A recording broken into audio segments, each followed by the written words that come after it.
The Joe Rogan Experience. But it crippled the whole world. Crippled the whole world, crippled our economy. Like that. And we are the worst at it.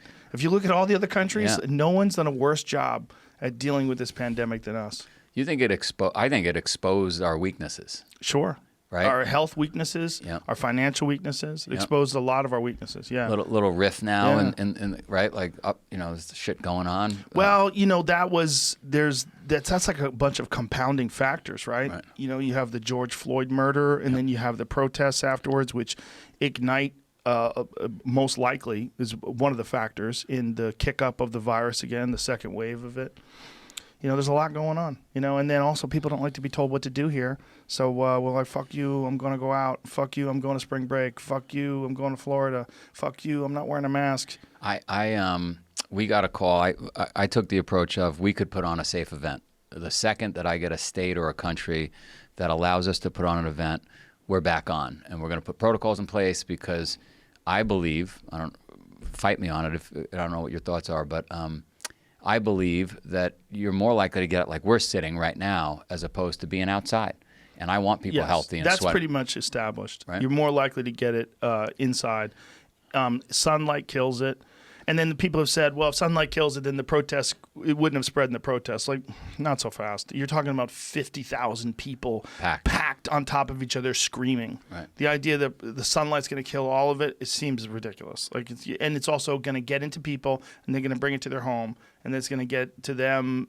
They're going to go to work. They're going to give it to other people at work or other people wherever gatherings that they get to. Whenever you're having, like, the way someone described it recently, it's like a music festival in every city, all across the country for weeks at a time. And that's what the protests were like. I'm sure it had an impact. And if you looked at the numbers, like, so many of the people that have it now are young people. I think bars had a big impact on it too.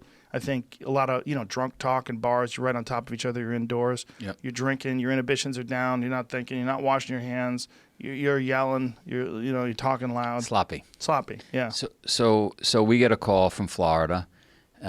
Florida doesn't give a fuck. Florida didn't give a fuck. Jacksonville. I was definitely on the side of, you said, Joe, what's your stance on the whole thing? My stance was, I think we should shut down for a period of time to get the hospitals and our medical system in shape. But I'm just not a believer that you could shut down an economy for as long as we have. Like, it has some negative consequences. It's got a big negative consequence. Right? People lose their shit sitting indoors for forget about money and everything else. You start to lose your mind. Yeah. Right. So I'm putting a race on. I decide we're shooting down there. We put all the protocols in place. I'm a little annoyed because it's not going to be the race I'm used to, where everybody's like you're getting together in the festival area, and I can't have like mud pits where we're mingling people. So I don't know how it's going to go. I drive with my family because I got to be there. If I'm the leader of this organ, I got to be there. Drive with my family down the East Coast. When I get to South Carolina, there's no virus. There's like corn dogs and partying and like beaches full of people all the way to Florida. It was completely different than New York and everywhere else. Like, it was game on.